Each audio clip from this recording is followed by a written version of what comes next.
Welcome to another midweek mini-series from Lady K Sailing.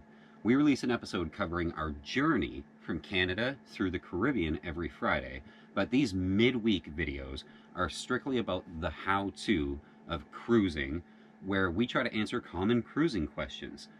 We don't have all the answers, but we can tell you how we do it on our boat.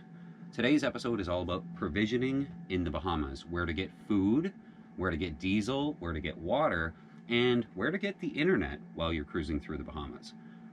Please remember that Lady K Sailing is made possible by our patrons. Patreon is a site that allows you to send us a couple bucks every time we release a new episode because you find it entertaining or you find it helpful.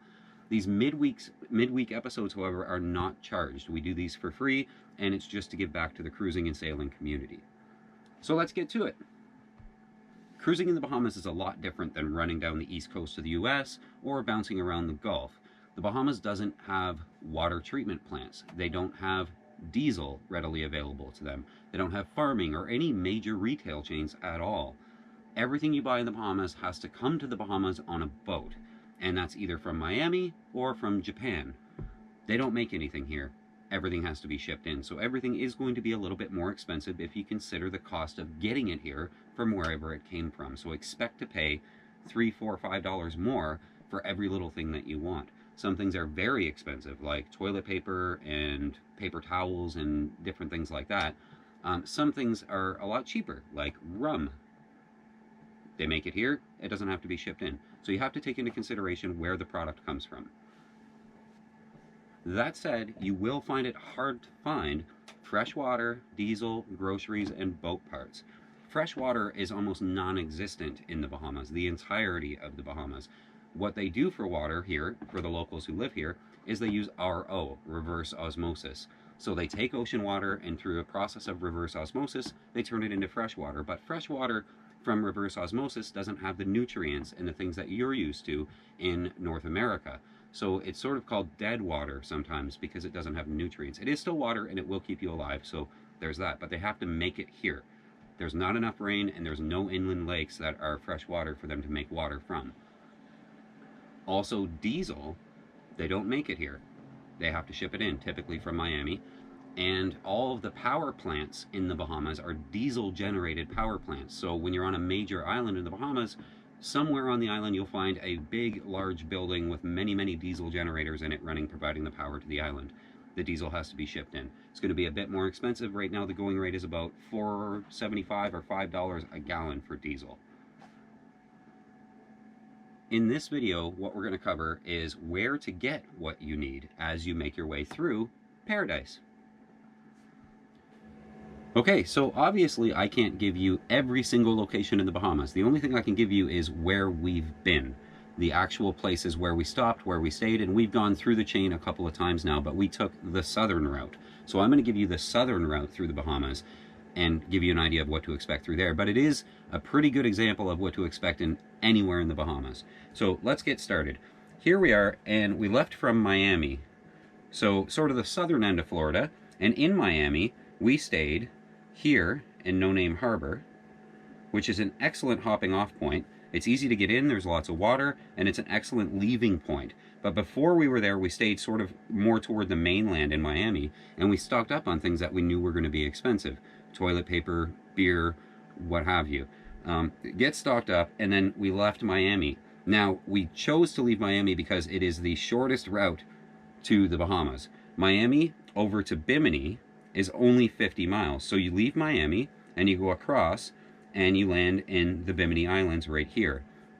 We came into the harbor, up through the cut here, and really you have to either stay in a marina or you can anchor up here at the top of the harbor, which is a long way from anything.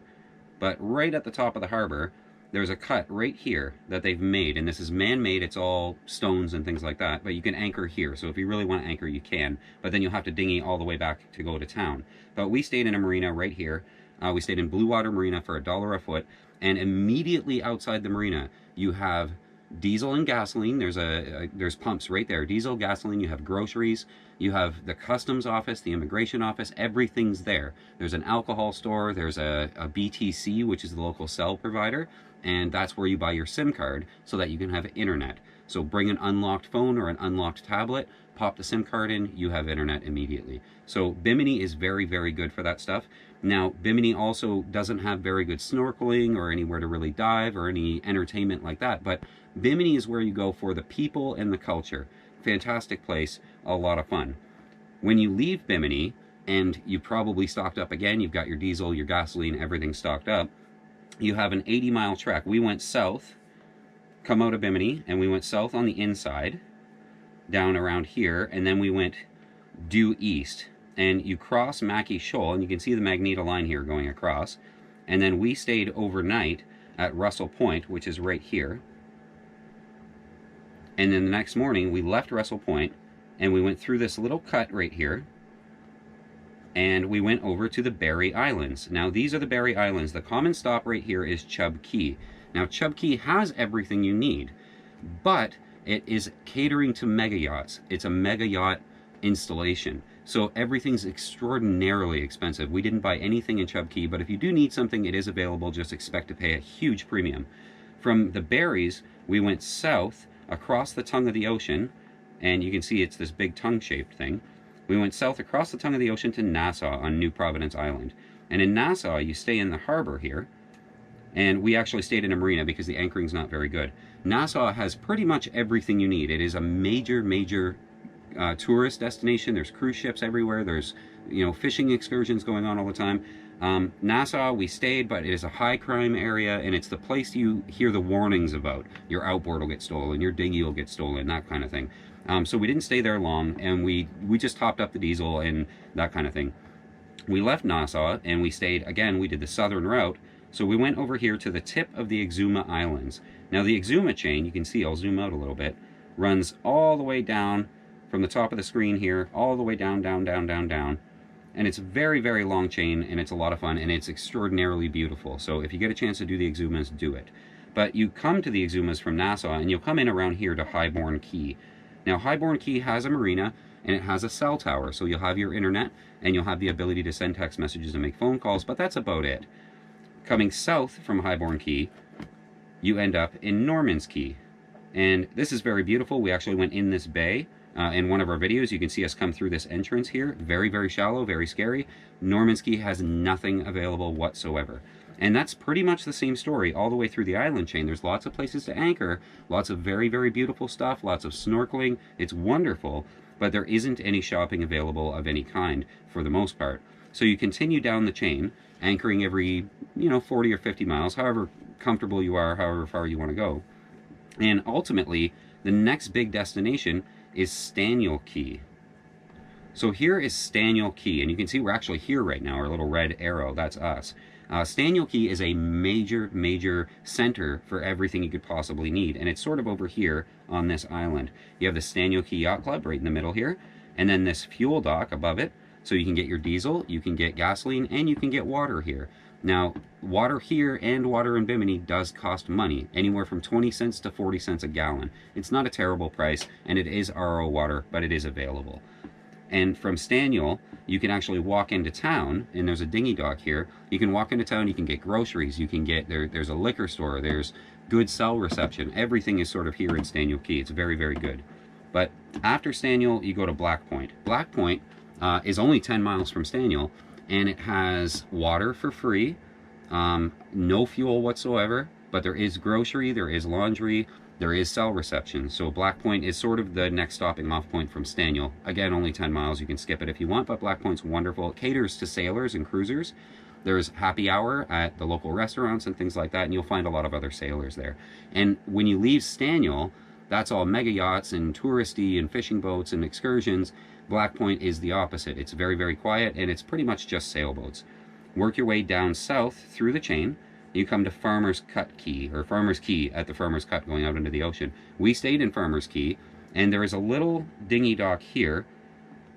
sort of in the middle of town, and that's where everybody kind of hangs out. There's a guy that'll get the sharks to come around so you can stand in there with the sharks, the turtles, all kinds of stuff like that. Very wonderful, but extremely limited for groceries. It's sort of just canned goods. No fuel, nothing like that. Good cell reception though. Leaving Farmers, you're going to keep heading south, and again, very nice anchorages, wonderful places to stay. It's all very good. This is Rudder Cut that I mentioned, where there's really good snorkeling, very, very beautiful, but no amenities whatsoever. You kind of see these airstrips every once in a while. Don't let that confuse you. That's not meaning that there's a city there. It just means that you can land a Cessna there. Nothing available here. Down from Rudder Cut, you have a lot of little islands that you can anchor on, go snorkeling, have a really good time. Lee Stocking Island, very nice. Keep going south, and it's eventually you get to Great Exuma Island, which is here, this big island. And we're going to zoom out, and it's a very, very long island chain, and that brings you into the Exuma Harbor. So on the top you see Stocking Island, and then on the bottom is Great Exuma Island, and this is Georgetown. This is where you saw a lot of our videos were based, where we spent a lot of time, and there's so many really good anchorages here. Georgetown is not to be missed. During Regatta in February, there was some 330 boats here. It was just amazing. What a great place to be. Georgetown has cell reception. It is also one of the first places south of Nassau that you'll find a bank where you can actually take money out from the ATM. You'll find diesel, you'll find gasoline, groceries, alcohol, anything you possibly want is available in Georgetown, and it's wonderful. Leaving Georgetown is where it starts to get much less populated, and just to the east of Georgetown you have this big island called Long Island. It runs north to south. At the very northern tip is Calabash Bay. No provisioning whatsoever, very little cell reception. Very, very beautiful, but really nothing there. On the southern end, same story. Not very much of an anchorage, not a lot going on, not a lot of stores, really no provisioning. But in the middle, if you leave Georgetown and just go due east, you'll come over here to Thompson Bay. And it's only a 30-mile hike from Georgetown to Thompson. Thompson is protected from almost all angles.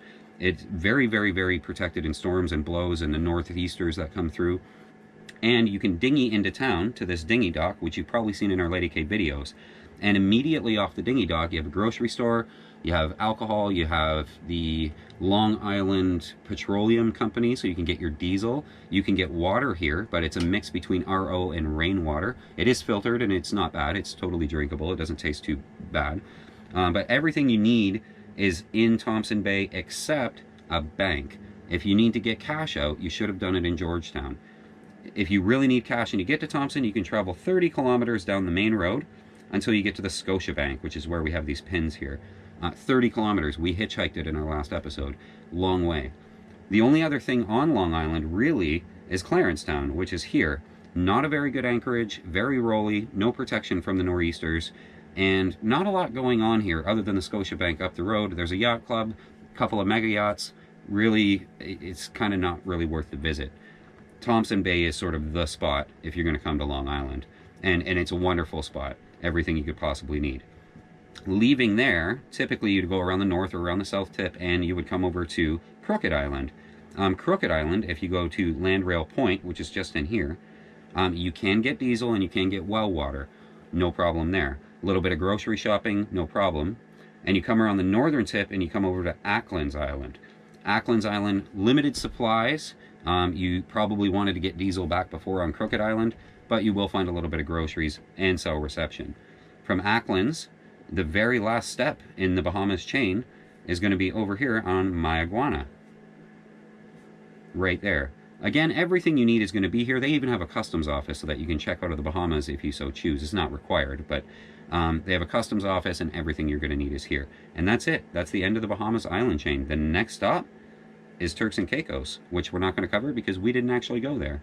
So hopefully that gives you an idea of what it's like to provision in the Bahamas, what it's like to sort of sail through it, and understand that sometimes you're 100 miles between ports that actually have diesel or cell reception or groceries. So it is kind of, you have to plan ahead, but mostly anywhere you go is almost every 50 miles or so is going to have a major city and it's going to have everything you need. You're never really going to be without. It is, again, a lot more expensive, so keep that in mind. Hope you guys enjoyed this episode of How To Midweek Miniseries. We will see you again on Friday with a regular, normal, every week Friday episode of Lady K Sailing. And this Friday, it's going to be us continuing our trek back toward Florida. Thank you guys for watching. See you later.